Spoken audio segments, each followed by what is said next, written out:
Praise the Lord. கர்த்தருடைய பரிசுத்த நாமம் மகிமைப்படுவதாக. இந்த நாளிலும் வேதத்திலிருந்து தியானிக்கும்படி நாம் எடுத்துக்கொண்ட வேதவசனம் 1 யோவான் 1 அதிகாரம் 3 எங்களுடைய ஐக்கியமுள்ளவர்களாகும்படி நாங்கள் கண்டும் பேசும் இருக்கிறதை உங்களுக்கு அறிவிக்கிறோம். எங்களுடைய ஐக்கியம் பிதாவோடும் அவருடைய குமாரனாகிய இயேசு கிறிஸ்துவோடும் இருக்கிறது. அல்லேலூயா. இந்த நாளிலே நம்ம தியானிக்க போகிற வார்த்தை எங்களுடைய ஐக்கியம் பிதாவோடும் அவருடைய குமாரனாகிய இயேசு கிறிஸ்துவோடும் இருக்கிறது. அல்லேலூயா.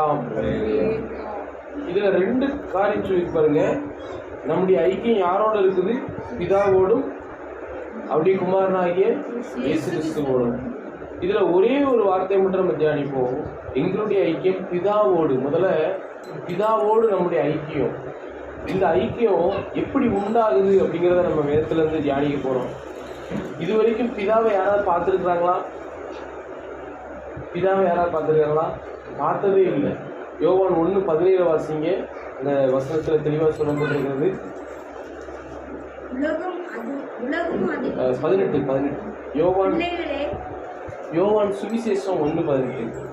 தேவனை ஒருவனும் ஒரு காலம் கண்டதில்லை, பிதாவின் மடியில் இருக்கிற ஒரே பேரான குமாரனே அவரை வெளிப்படுத்தினார் அப்படின்னு நம்ம பார்க்கிறோம். ஆகவே பிதாவை ஒருவனும் ஒரு காலம் என்ன செய்தில்லை, கண்டதில்லை என்று நம்ம பார்க்கிறோம். ஆனா அந்த பிதாவோடு நம்ம என்ன வைக்கலாம்? பைபிள் சொல்லுது, யோவான் சொல்றாரு, எங்களுடைய ஐக்கியம் பிதாவோடும் குமாரனாகிய இயேசு கிறிஸ்துவோடும் இருக்குது. அப்ப பிதாவோடு நம்ம எப்படி ஐக்கியம் வைக்க முடியும் அப்படின்னு சொல்லி வேதத்துல இருந்து நம்ம தியானிக்க போகிறோம். அல்லேலூயா.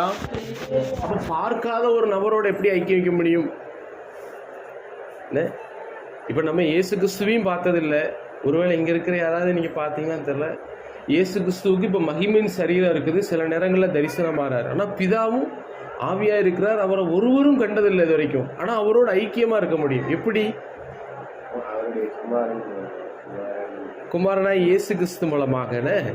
அதுல 4 காரியங்களை நம்ம பார்ப்போம் வேதத்துல இருந்து. எப்படி இயேசுவோட நம்ம பிதாவோட ஐக்கியமாக முடியும் கேட்டீங்கன்னா, அந்த பார்க்க முடியாத தேவனிடத்துல நம்ம சேர்றதுக்கு ஒரே ஒரு வழி என்னன்னு கேட்டீங்கன்னா, எபேசியர் 2 அதிகாரம்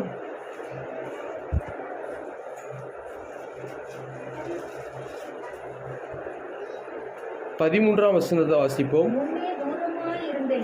முன்னே தூரமாயிருந்த நீங்கள் இப்பொழுது கிறிஸ்து இயேசுவுக்குள் கிறிஸ்துவின் இரத்தத்தினாலே சமீபமானீர்கள். யாருக்கு? பிதாவுக்கு. பிதாவை பார்க்க முடியாது, ஆனா இப்ப பிதாவை பக்கத்துல வந்துட்டோம்னு வசனம் சொல்லுது. எப்படி? இயேசு கிறிஸ்துவின் இரத்தத்தினாலே. அல்லேலூயா. ஜோசுவா சொன்னது போல குமாரன் மூலமா தான் பிதாட்ட நிச்சய முடியும், போக முடியும், ஐக்கியமாக முடியும். ஆனா அது எப்படி உண்டானது? இரத்தத்தினாலே. அல்லேலூயா. யாரெல்லாம் உண்மையா இயேசுவின் இரத்தத்தால பாவங்கள் கழுவப்படுறாங்களோ, இந்த உலகத்துல பாவமே செய்யாத மனிதன் யாருமே இல்லை. ஆனா இயேசுவின் இரத்தம் சகல பாவத்தை நீக்கி சுத்திகரிக்கும்.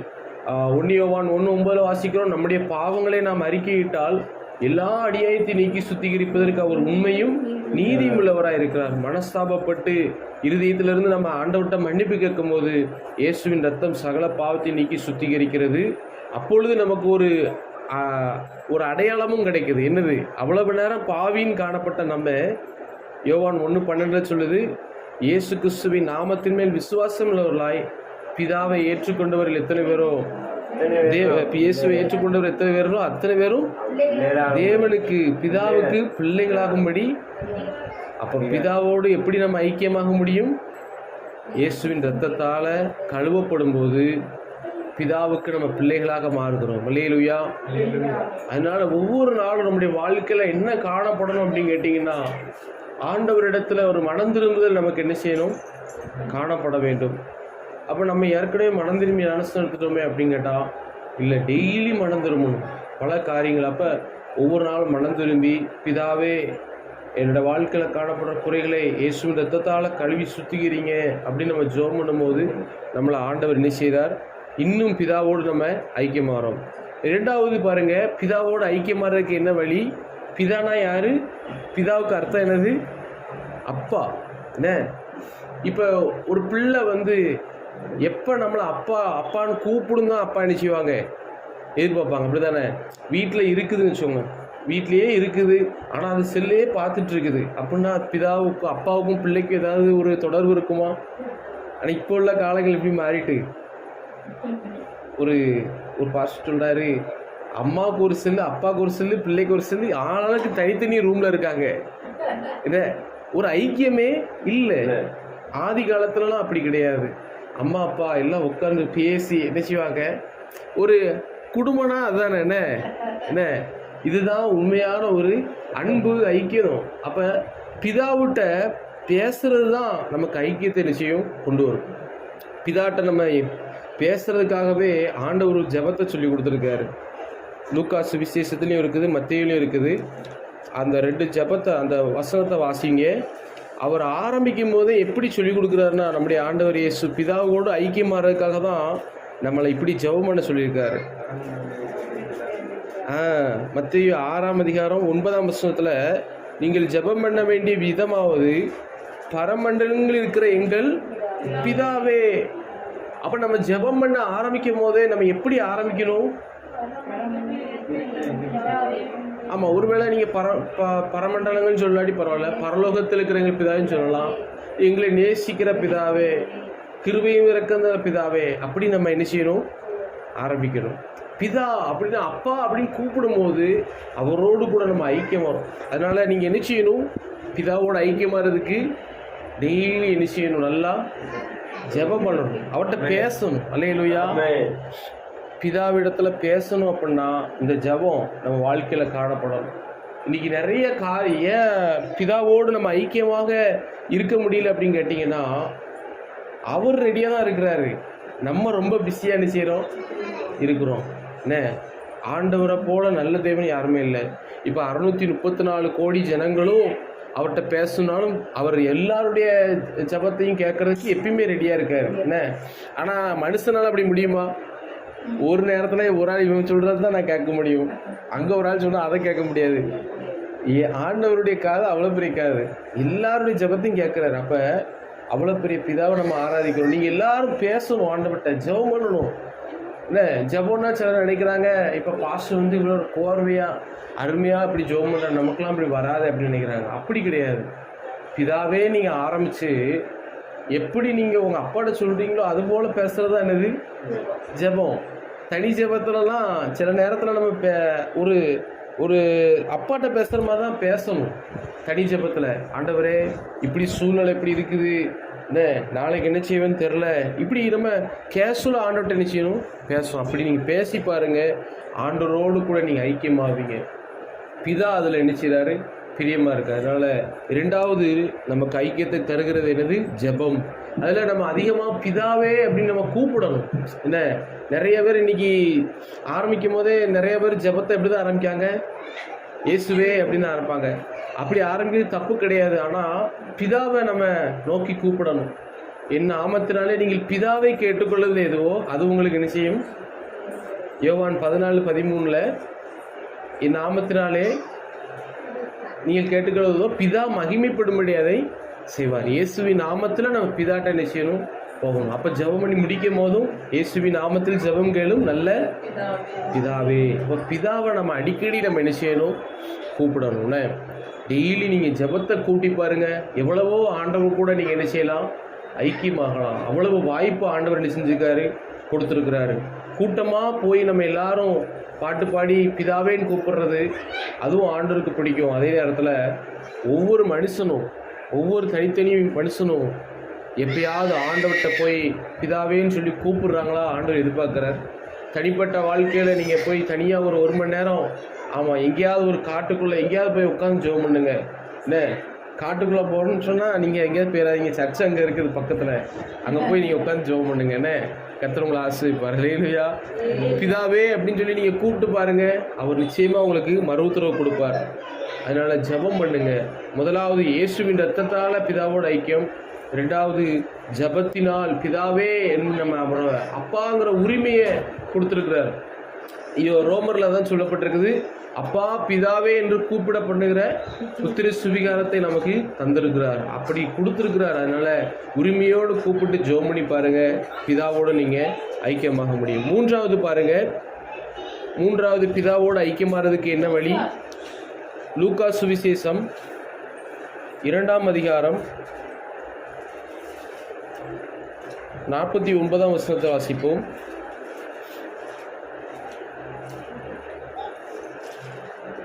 லூக்கா சுவிசேஷம் 2ஆம் அதிகாரம் 49ஆம் வசனம். நீங்கள் ஏன் என்னை தேடினீர்கள்? என் பிதாவுக்கு அடுத்தவைகளில் நான் இருக்க வேண்டியதென்று அறியீர்களா என்றார். போதும். இயேசு கிறிஸ்துவை அவர் 12 வயதாக இருக்கும்போது என்ன செய்கிறாங்க? ஆலயத்துக்கு கூட்டு போகிறாங்க. அந்த பண்டிகை நாட்களில் பஸ்கா பண்டிகைக்கு எருசலேமுக்கு எல்லாரும் நினைச்சுவாங்க, குடும்பமாக போவாங்க. இப்போ போன நேரத்தில் என்னாச்சு? அம்மா அப்பா ஏசப்பாவை கூப்பிட்டு போகிறாங்க. இயேசுவோட அம்மா அப்பா கூப்பிட்டு போனவங்க என்ன செஞ்சாங்க? கூட்டத்தில் திரும்பி வரும்போது சரி யார் கூடயாவது வருவாருன்னு சொல்லி நினச்சிட்டு இவங்க பாட்டுக்கு வீட்டுக்கு வந்துட்டாங்க. ஆனால் வீட்டுக்கு வந்த பிறகு யாரை காணலை?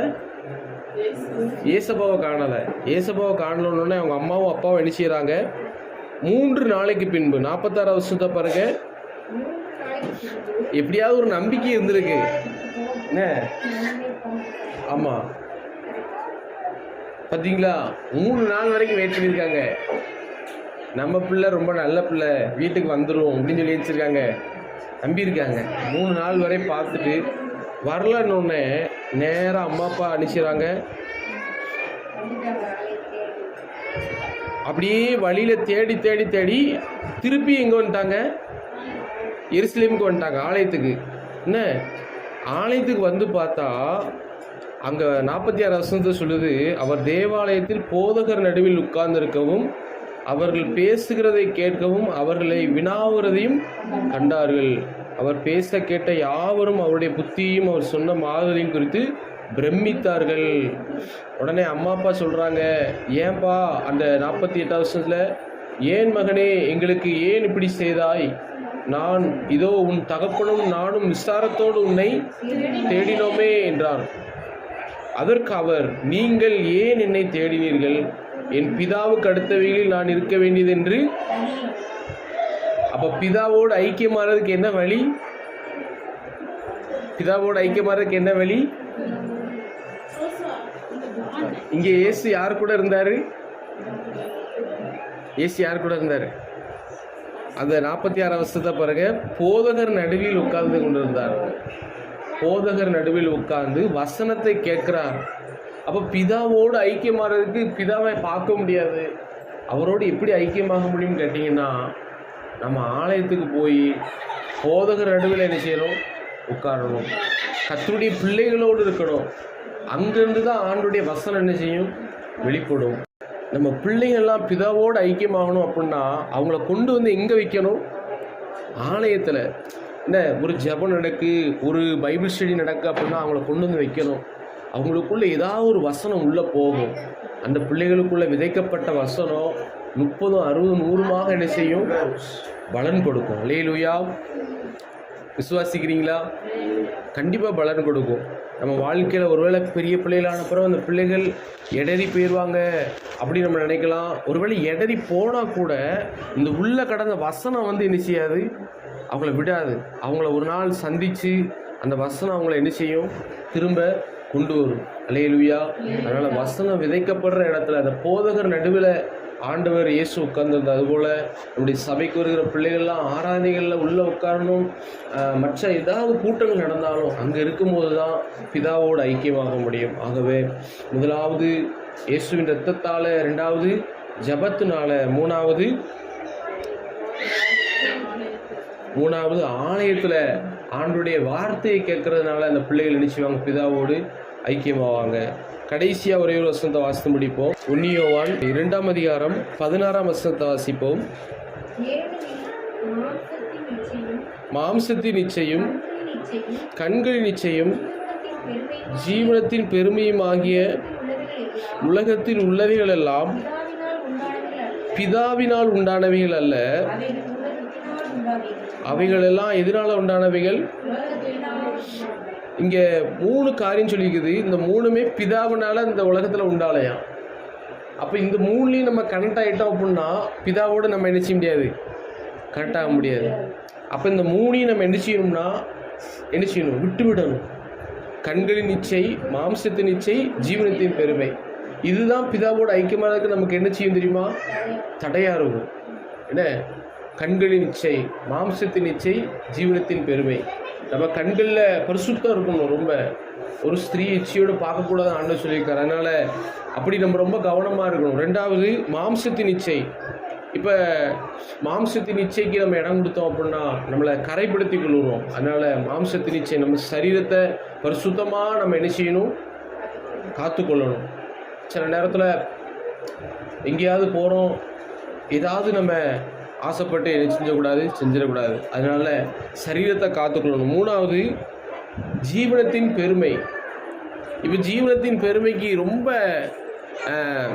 உலகம் என்ன செஞ்சுட்டு அடிமையாக இருக்குது. ஏன்னா அது உலகத்தில் உண்டானவைகள். பார்த்தீங்களா, இப்படி நம்ம ட்ரெஸ் பண்ணாதான் உலகம் மதிக்கும் அப்படின்னு சொல்லிட்டு என்ன செய்கிறாங்க, அவங்க விருப்பப்பட்ட மாதிரி ட்ரெஸ் பண்ணுறாங்க.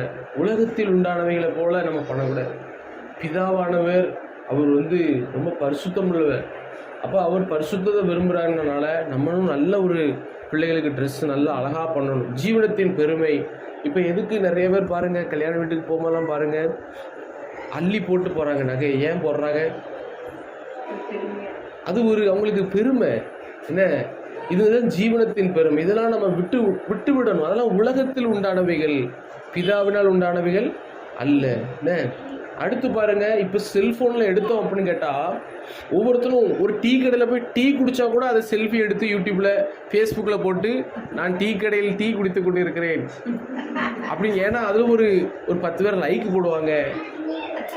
இதெல்லாம் ஒரு சின்ன சின்ன பெருமைகள். இப்படி ஸ்டில் கொடுத்துருக்கேன் அப்படின்னு. என்ன, அப்படி தேவையில்லாமல் செய்ய வேண்டாம்.